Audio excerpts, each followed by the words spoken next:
I, Galvin U. Berkley, have been on too many shows, and it is time to let it go.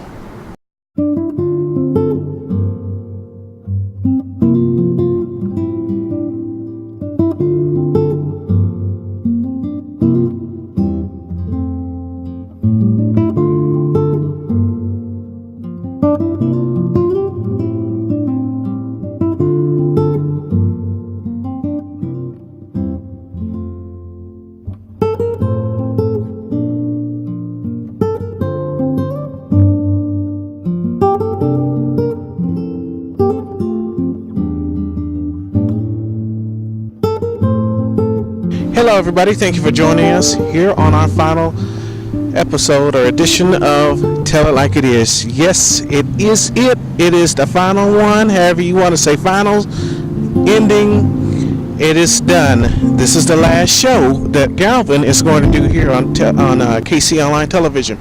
I'm here at Blue Parkway in Cleveland, here at the Bruce R. Watkins Center, and of course in their parking lot. Right behind me here is of course, you know what that is, Freedom Fountain, and of course, across the way we're in a different perspective.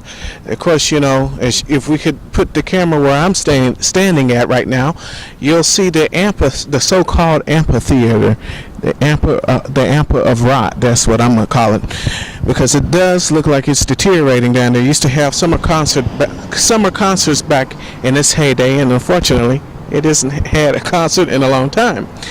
But what I want to talk to you today is about a controversial topic that I think a lot of people are either scared of talking about, or they don't want to talk about it, or they are a bit apprehensive of how to bring up this particular topic.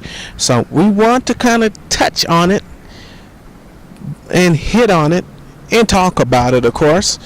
But of course, that is going to be up to you to how you personally deal with that. Today, I'm going to talk about it. We're going to talk about the issue of race and racism and discrimination and all that good. Well, it ain't really good stuff, but we're going to talk about that, and we're going to get to some memories that we've had here on KC Online Television. A lot of memories that we've had here on this particular channel, and we've had a lot of them, so we're going to get to that part of the show a little bit later on. And of course, you know, as we always do on these shows, we're going to close our show for today. Alright, so let's get into our topic, racism. We talked about gentrification on the last show, or the show before that one. We talked about the last show, community. We talked about the show before that, if my memory is very correct. We talked about the issue of politics. Well, that all plays a big part of racism. If you live in the 3rd District, you're going to get mediocre service. I'm just going to call it how I see it, and how I've talked to people before, and their experience has been aligned with what they're getting in the 3rd District. The issue that we got going on is that the people that are serving in the 3rd District that are standing right now, they are not that good. That's just a couple of words I'm going to share with it. Just not that damn good. And unfortunately, it's not just the 3rd District. It is so many other districts in Kansas City that has been underserved and misappropriated with funds, and has been disrespected with the representation. Again and again, you get hit in these areas with redundancy of taxes. You get hit a lot more with taxes, but don't get the services in which it represents. Right behind me, primary example, Berkley Amphitheater. They call it a park now, but it was once upon a time called an amphitheater. And if you can see right down there, you'll see that there is a stage, as I brought up to you in the beginning of our program today. There is a lot of issues. Now, what does race have to do with it? Race has a lot to do with where you are going to be headed. The numbers, if you ever heard of statistics, the statistics are not always aligned up with people of color.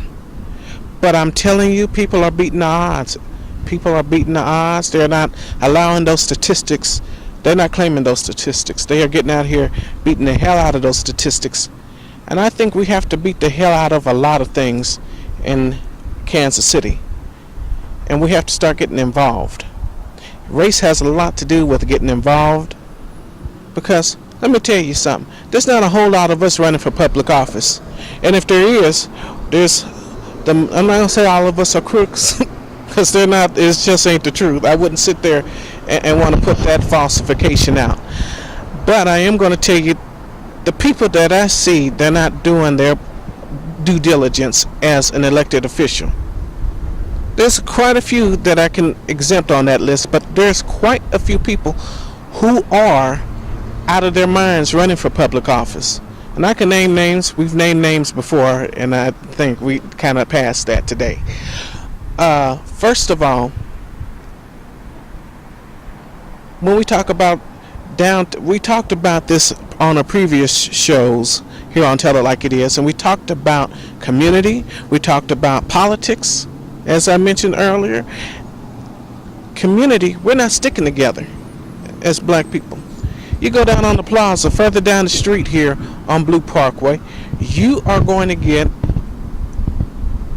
you're going to see a different kind of scenery. Let me put it to you like this. You drive down the street down Blue Parkway, you're going to hit the plaza. Go straight down Blue Parkway, and you're going to hit the plaza. And there's a difference between, it's a transitional view that you're going to see. You're going to see desperation, then you're going to see making it. I'm not trying to be funny. You're going to see desperation, then you're going to hit making it. And it's a gradual thing. Same on truth. You see two different sides of truth. You got an economic side that is strong, and then you got an economic side that isn't so strong on truth. And truth, there's a lot of improvements, but gentrification plays a lot into how racism is going. But let me take a break right there. We're going to continue on. When we come back, we're going to talk about more racism and my personal view on the politics behind it. And we're going to kind of get to that part of the show. So come on back. Stay with us. Hey, cutie, what are you doing? You like mom's new shoes? Take me to the east, take me to the west. Okay. Anywhere you please. Let's go. Anywhere you go, I'll go. Oh, might be a crooked line from your heart to mine. Baby, crooked suits me fine. Never gonna leave you if I try to. Anywhere you go, I'll go. People are driving to McCarthy Hyundai in Blue Springs for their 5-star reviews. Come in today for an additional $1,000 trade and $1,000 down payment assistance. Plus, you keep the Hyundai rebates and incentives. Search McCarthy Hyundai in Blue Springs or come see us today. Burlington isn't Coat Factory anymore. They still sell coats. Yes, dear. We get our boots here. All kinds of coats. Stars! Look how cute. We saved a bundle. All the great brands at a fraction of the cost. I came to Burlington to buy a coat. I got socks, boots, scarves. I am your favorite DQ treats. And when you exit the drive-thru with a minivan full of me and a rear-view mirror obstructed by DQ soft serve, your kids will know that you know how to party. Party over here. Party over there. Party everywhere. Because when this minivan is a-rockin' with DQ treats, the kids come a-flockin' for DQ treats. Because I'm not fast food. I am fan food. All right, welcome back here on Tell It Like It Is. We was talking about racism. We was talking about what we talked about the last show, which it was community. We talked about politics. We talked about gentrification the last time, and how that. And this show, we're talking about how that all plays a part of racism, because that's today's topic: racism. One side sees the other side as inferior. Let's get the big picture. We don't have to say which color it is. But let's just put the elephant in the room for just a minute. when you come through Cleveland, you're gonna majority see black people live in these areas. You have a bit of white people coming through, but it ain't that high concentration. The high concentration in this area happens to be black. And sometimes the odds are stacked up against people who are this color, or even darker, or even lighter. Sometimes I hear this, because you're lighter, you get more of an advantage. And I seem to kind of buy that argument a bit, but I don't see that argument too well. And I'm going to say this. I'm going to say why here in just a minute. But finishing up on this point, on one side sees the other side as inferior and vice versa. There's a lot that is playing into racism. Economics, which we talked about briefly here on this show, and I would have loved to talk a lot more on this show, which we're going to get to that towards the end of our show, because this is the last show. This is it. This is it. Galvin ain't doing no more shows. I can tell you that living in Kansas City, the odds are stacked up against you because of the leadership, because of the lack of investment, because we sit here and we see a beautiful thing and we don't follow through. And it starts with us people, us the black people. It starts with us trying to get up and see the potential in what we got going on here. If you don't give a damn about this here, all this here, if you don't give a damn about it, this is what we're gonna. You see, I just said deteriorating with that amphitheater down there. Well, I'm gonna tell you, if you don't give a damn, then no one else is going to give a damn about you, and that's just how that goes. I'm just telling it like it is, person to person, peer to peer. Now, if we don't put the effort in, faith without works is dead. And that was another topic I was going to talk about on this show, but I'm going to intertwine that quite a bit today. I'm going to intertwine faith without works is dead. And I don't know how I just going to think about that one. I want you to marinate. Faith without works is dead. That's a saying that I've always held true to myself, growing up and even to now as an adult. Faith without works is dead. You can keep praying for change. You can keep hoping for change. You can keep calling on God for change. But until you put a little bit of elbow grease, until you put a little, until you understand what hard work is. Some of y'all are afraid of hard work. Y'all afraid of determination. Hard work and determination. You are afraid of that. I don't know what it is, why it is, but you're afraid of it. Adults, you're afraid of the younger generation, and that's a dangerous pill to swallow. Show us the way. We're looking for leaders. We're not looking for I got mine and I got you. That's the attitude that we got, ladies and gentlemen, brothers and sisters. That's the way. That's the attitude that we got, and the attitude that we got here is why we're dealing with the desperation that we got going on today. Teach one. Have you ever heard of that? Those two words, teach one. If you reach one and teach one, you will make a bit of a difference. But if you sit up here and you're just scared, and it's been brought up on shows like the Lynette Gray show, it was brought up on her show about the older generation not taking care of the younger generation. And what I mean by taking care of the younger generation, what I mean by that is we're not seeing the way. We're not seeing the way. Now, faith without works is dead, and in terms of the concept of racism, you can keep praying and hoping for better. Keep praying and hoping. I'm not saying prayer doesn't work, because it does. To me, it does.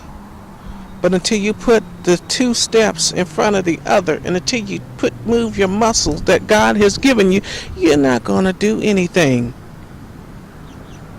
the prayers that we got going up for the stopping the shooting and we're crying out for desperation right now.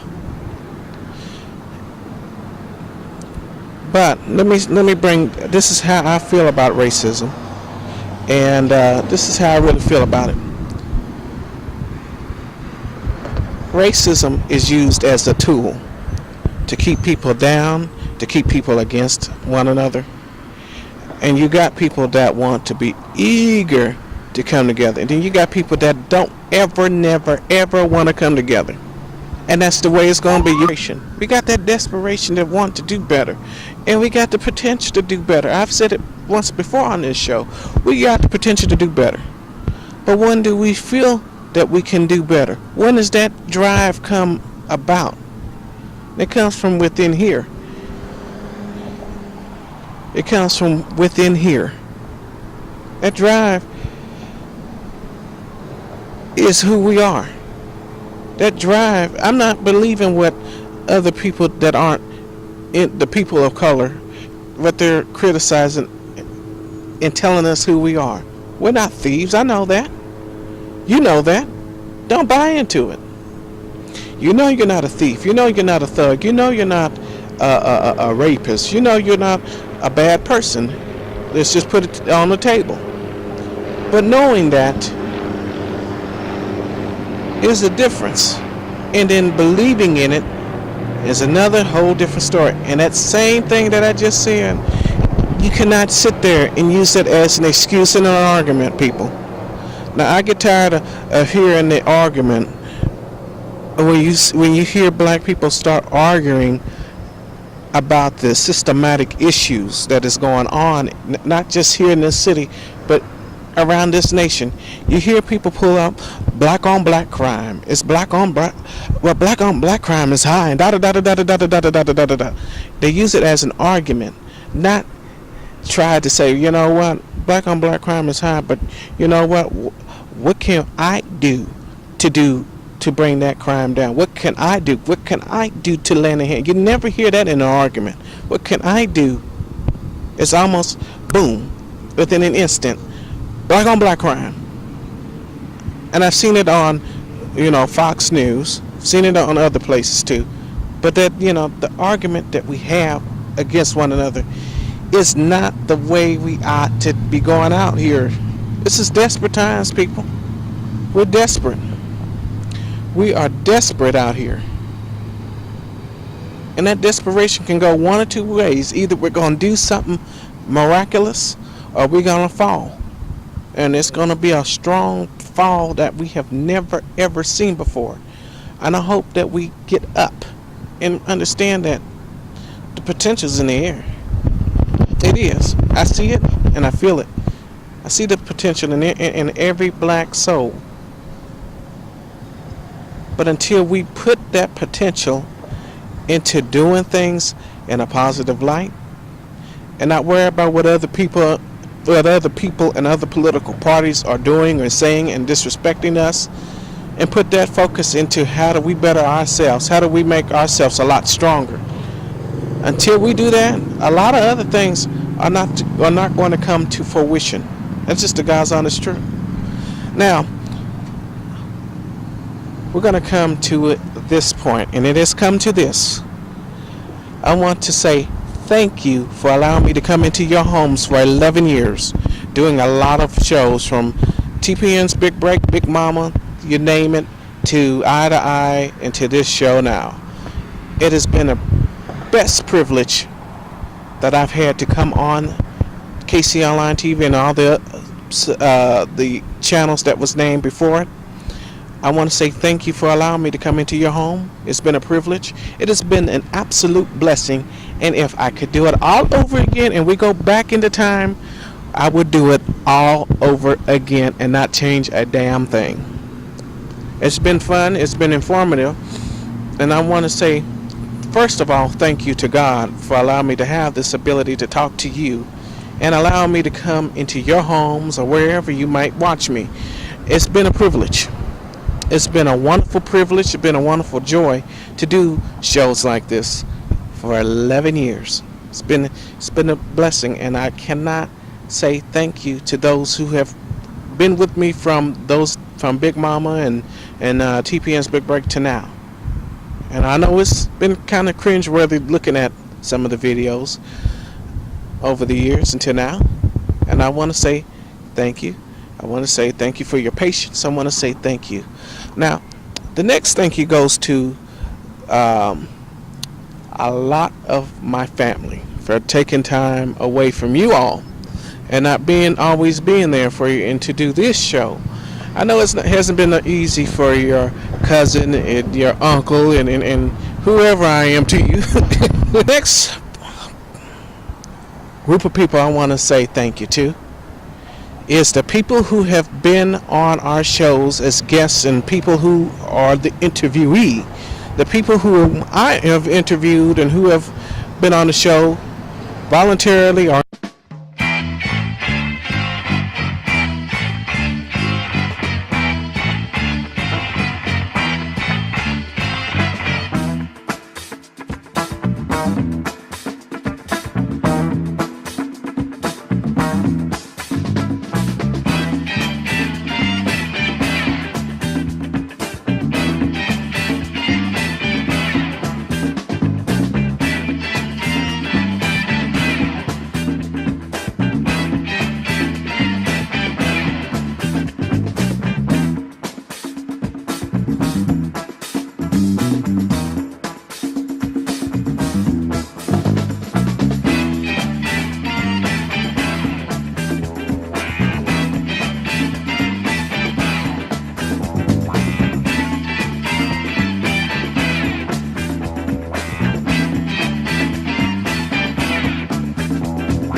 down.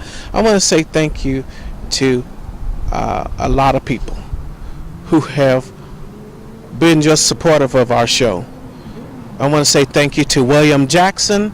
I want to say thank you to a lot of people. Jonathan Carter, who once was a reporter, same as William Jackson. You know, William Action Jackson. They used to be here in Kansas City as a sports director at the CBS affiliate. I want to say thank you to him. I want to say thank you to Jonathan Carter, who was once a reporter at the same CBS affiliate. I want to say thank you to those TV personalities. I can't name you all. I'm kind of starting to run out of time here. I want to say thank you to everybody, including you who are watching right now. I want to say thank you for allowing me to come into your homes. I know it hasn't always been easy, but for 11 years you've put up with me. You've came back for more and more and more, and I appreciate that. Now, let me get down to the reason why we're at this day. We're at this day because Galvin is getting tired. I can't do these shows anymore. Cannot do it anymore. And there's a lot of reasons. I'm getting old. We grew up together, ladies and gentlemen. We laughed together.